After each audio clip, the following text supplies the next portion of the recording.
Ukraine is stretched thin, as Russia launched an offensive on a 70 kilometers wide front. It's day 808 of Russia's operation in Ukraine. Let's dive deeper. Starting from the northern front. In yesterday's report, I reported about how Ukrainian sources were saying that Russia has gathered around 50,000 personnel and are equipped with 400 tanks and 990 armored vehicles. In addition, I also told you that they have started conducting probing attacks on several parts of the borders. However, due to conflicting info coming from the field, I was a little hesitant to share with you what was going on in detail, but today many things are now clear.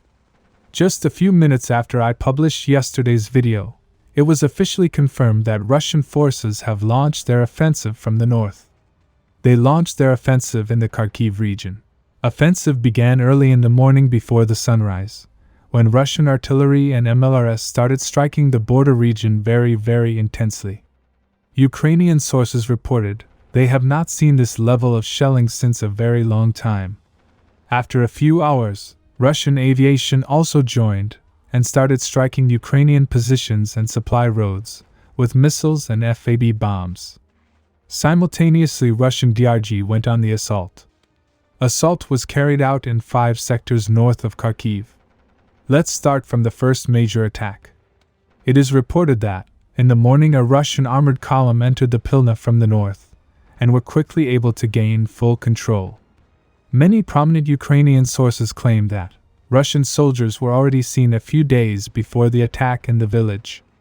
They criticized their local command for this event. However, many Russian sources also say their forces were able to capture the village, like a hot knife through butter. Now from here they launched an attack in 3 directions. One group started their assault on Krasny, second group headed to Olinikov, and third group headed westwards to Borisivka. In addition, just a little westwards, another group of Russian DRG entered Ukraine through the border. They started attacking Strelka. Around this time, DRG started encountering strong Ukrainian resistance, as few of their armored vehicles and support trucks came under fire from Ukrainian FPV drones. But Ukrainian sources reported that due to the intense Russian artillery, many of their positions became inoperable. So after a couple hours of fighting, it was claimed Russian forces have taken these 3 settlements under their control. They were then pushing southwards towards Hybok and Lakyanchi. It is said that fights continued all throughout the night. Today's report claims they reached the outskirts and are also trying to push Ukrainians out of these 2 villages by forming a small encirclement. In addition, it is claimed Russian forces have captured Borisivka. Now, Russian armed forces opened another 2 small axes west and east of here. Prominent Russian sources reported Russian forces, after attacking Avdiivka and Zelin, were able to take both villages under their control. Furthermore, during night, Ukrainian forces started bringing in more and more reserve forces to the northern borders. So, taking advantage of the movements, Russian aviation is targeting them with FAB bombs. Many of these strikes were reported around Lipsy. However, it should be noted that Russian forces have not deployed their main fighting force. On this axis, Russia was able to capture around 60 square kilometers. Now the second major attack was launched near Vovchansk. Before we continue forward, if you like my today's report, it will help our channel if you like and subscribe.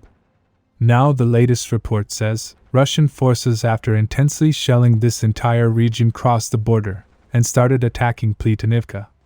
Within a few hours, sources claimed they were able to take Plitonivka under their control.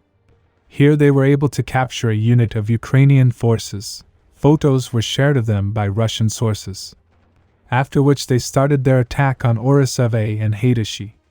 After the whole night today, it is claimed they were able to take both the villages under their control.